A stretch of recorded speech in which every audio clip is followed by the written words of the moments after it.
Okay, I'm sure by now everyone has seen it. Please tell me in the comments what you thought was the funniest part of it.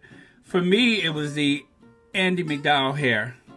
I remember I could understand why she identified with Andie MacDowell because I don't think she mentioned the freckle thing, but Andie MacDowell was very famous for the very voluminous curly hair and the freckles, and I think everybody had a crush on her back in the day because she just had this very different look from most other actors that were out at the time, very popular actors of the day.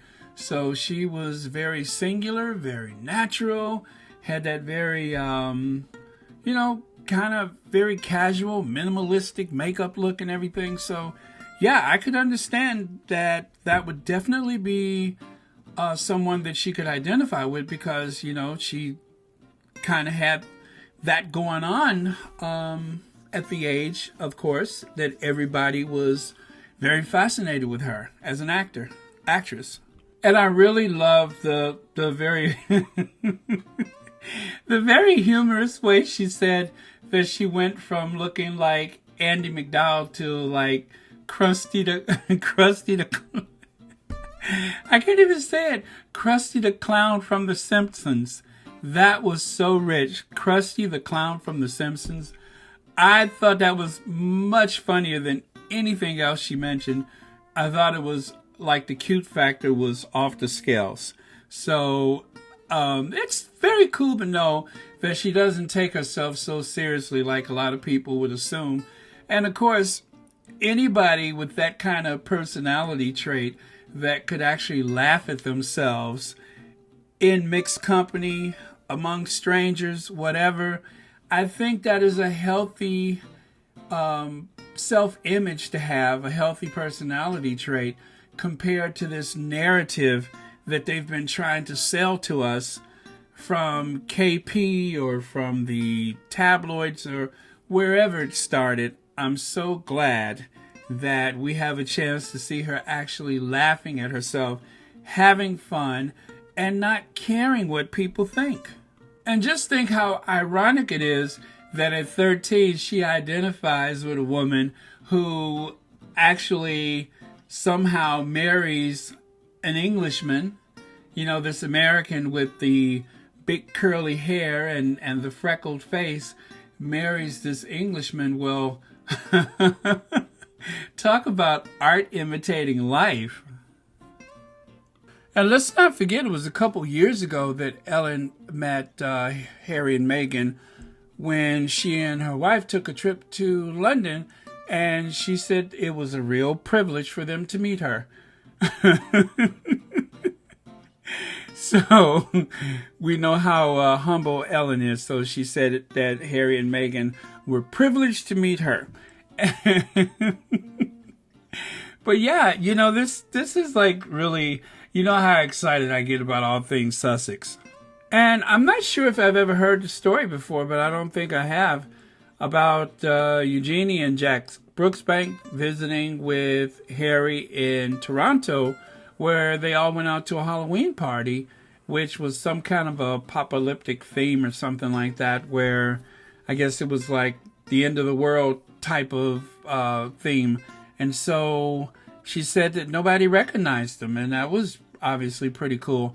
And I also may have heard that she had some other help with some friends in Canada to keep the relationship secret for a very long time. Like the Mulroney kids, had the twins that we've all seen at the wedding. If I remember the story, I think they would stay at the Mulroney house sometimes just to escape the glare of any type of media that might be around. And in the comments. And of course, the thing about the audition and being poor and having the ratty car, if you have grown up in a middle class household, you know how that is. And you learn about cars because of having an older car, having a secondhand car. You learn auto repair. And some people even argue the best first car is an old used car because you learn like that. Now, before I go on, I have to tell you, you guys, please block those body language experts. There is one in particular that I blocked, and I'm not going to say the name of him, but I blocked him. And as I look at my YouTube, I notice he's popping up again. Those little 3 dots, go there and just check not interested. Any of these things you don't want to see, just check them not interested. And they will stay away for a very long time. But I don't know how in the world could he have possibly come up with some kind of body language thing for Ellen and Meghan before the show even aired. But already he was at it because he makes money. This guy has 100, I'm looking at the thumbnail now, 184,000 views in one day because of his so-called body language expertise. That is like some of the worst medicine or science that you could possibly imagine. So just block that guy. Don't even bother with it. Stop looking for what you want to hear in someone who obviously is either someone that hates Meghan or is just simply out to make money. And with this guy, I'm going to imagine that it's both. But this is a bunch of nonsense. And I beg you, please just click not interested. That's why that Neil Sean or Sean Neil, that's why he never comes up on my feed. Except for on occasion, boom, there he is. So Brittany Starks, I tell you, she braids hair. And she helps kids by braiding their hair. And she thought it would just be a few kids that needed help. And it turns out it was like way more than she ever anticipated. And she said somehow she got through it.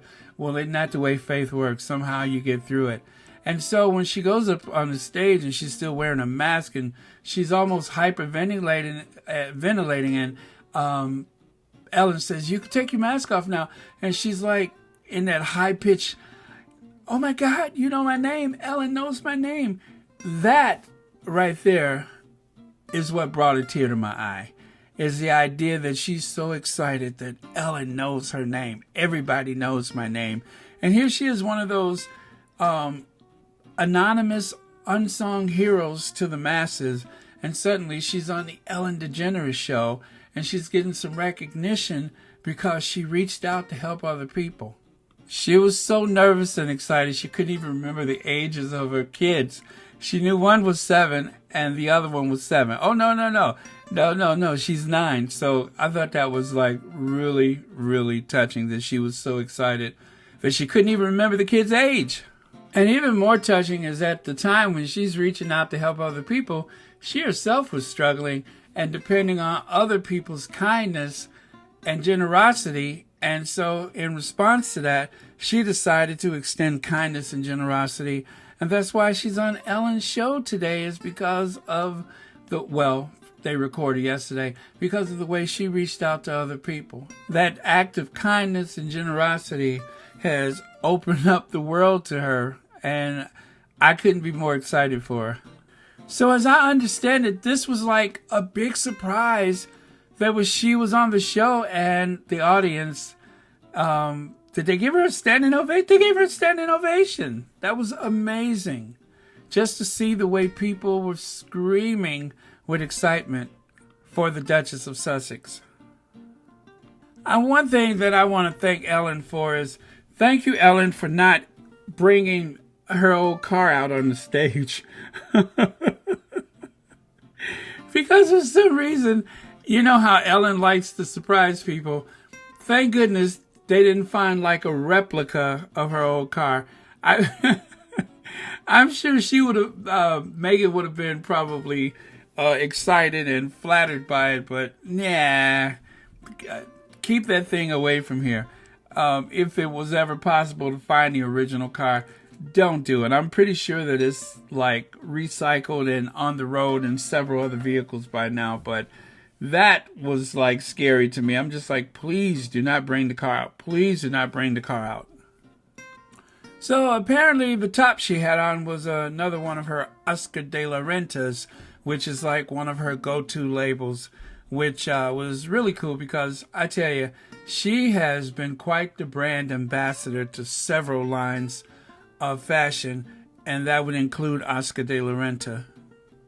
So, and let's not forget Archie's photo that she shared. Looks like little baby Archie has red hair, which is not a great surprise, but pretty cool. Yeah, very nice shade of red, by the way. But yeah, he has red hair and looks like he shares his love of Wellington, so that's part of his English ancestry, is wearing a pair of those Wellingtons. But of course, here in the U.S., I think most people call them galoshes, which is a weird word, galoshes. Rubber boots, galoshes. Ugh. And according to Meghan's makeup artist, Daniel Martin, who's been a long-time friend of hers, he said that the Duchess of Sussex was very glad to expose her fun, goofy side on the Ellen show. So this is the Meghan that we rarely get to see. If you may have seen like some old video clips of her on YouTube having fun with people backstage or whatever at Suits and other like home videos, she loves to have a good laugh. And we are not supposed to see that because of this horrible image that they tried to conjure up for her.